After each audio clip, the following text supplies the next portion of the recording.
Welcome les amis, on se retrouve pour The Wrestling News. Au programme du jour, nous parlerons des résultats d'Impact Wrestling. Nous irons ensuite prendre des nouvelles de Tye Dillinger. Et enfin, nous terminerons par parler de Daniel Bryan, qui pourrait peut-être faire ses retours à la WWE. Allez, commençons donc directement par voir les résultats d'Impact Wrestling. Donc c'est toujours les enregistrements qui se déroulent à Bethlehem en Pennsylvanie. Et donc le choix a commencé avec Bobby Lashley qui a battu Hayden Oshi. Notons que pendant le match, la ravissante Raquel est venue sur le ring à légèrement déconcentrer Lashley. Après le match, Raquel a pris le micro et annonça à Lashley qu'elle pouvait lui apporter de la douleur comme du plaisir. Inutile de vous dire que tout cela a fait son petit effet à l'ancien combattant UFC. On a ensuite eu un Hardcore War match entre Eric Young, Bram et The Decade, un Crazy Steve et Abyss, qui ont affronté les Wolves et la Beer Money. Et notons que c'est donc l'équipe d'Eric Young qui s'est imposée. Drew Galloway a ensuite battu Tyrus par disqualification. Alors ensuite, on a eu un petit subterfuge de la part de l'ancien Hurricane, Shane Helms. En effet, tout le monde pensait que Taiguno allait affronter Shane Helms dans un match pour le titre de la X-Division. Mais ce dernier a précisé que oui, il y aurait bien un match donc entre Tigre Uno et potentiellement lui, mais qu'il a jamais confirmé que ce serait lui son adversaire. Et qu'en fait, il préfère céder sa place à un jeune qui s'entraînait depuis des années. Et donc il a ainsi cédé sa place à Trevor Lee. Et justement, Trevor Lee s'est imposé face à Taigué Uno et devient le nouveau X-Division Champion. Enfin, dans le main event de la soirée, Matt Hardy conserve son Chain Heavyweight Championship en battant Kurt Angle. Donc voilà, je répète que le match était en jeu.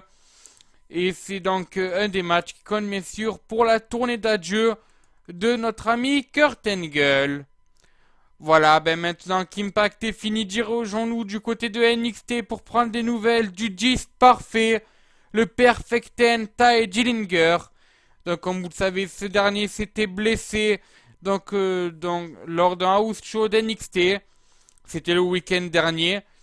Et donc, alors qu'on craignait une blessure grave, alors certains annonçaient même une rupture des ligaments croisés, donc les LCA, le lutteur aurait en réalité en fait qu'une entorse.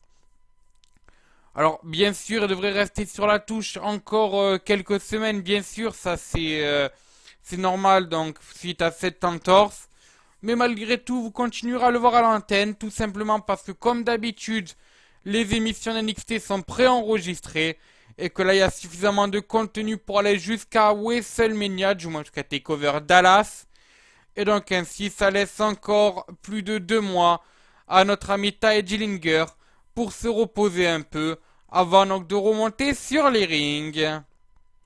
Voilà, terminons donc maintenant par parler de Daniel Bryan.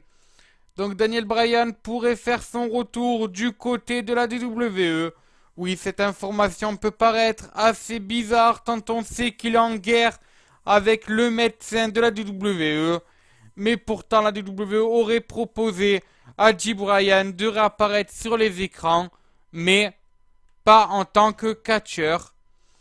En effet, donc la WWE aimerait tout simplement faire apparaître dans un futur assez proche Daniel Bryan afin donc de teaser un peu la route qui mène à WrestleMania sans pour autant le faire catcher. Ces derniers seraient juste là pour promouvoir donc WrestleMania. Mais vous l'avez bien sûr compris, Daniel Bryan ne se sent pas trop d'accord pour apparaître sans avoir de match. Donc là encore, ça va être une grande affaire à suivre entre Daniel Bryan et la WWE. Notons tout de même que le prochain WWE Hero se déroulera à Seattle dans l'état de Washington. Et Seattle, c'est à quelques kilomètres de Aberdeen, qui est donc la ville d'où vient et habite Daniel Bryan. Donc peut-être que nous reverrons J. Bryan à partir de WWE la semaine prochaine, même si cela est peu probable. Notons tout de même que la dernière apparition de télé de Daniel Bryan remonte au mois de juin lors de Tough Enough. Voilà, c'est sur ce que se termine ce Wrestling News. Demain, comme d'accoutumé, vous retrouverez Sioni Jean. Et sur ce, moi je vous dis, à ciao, bonsoir les amis.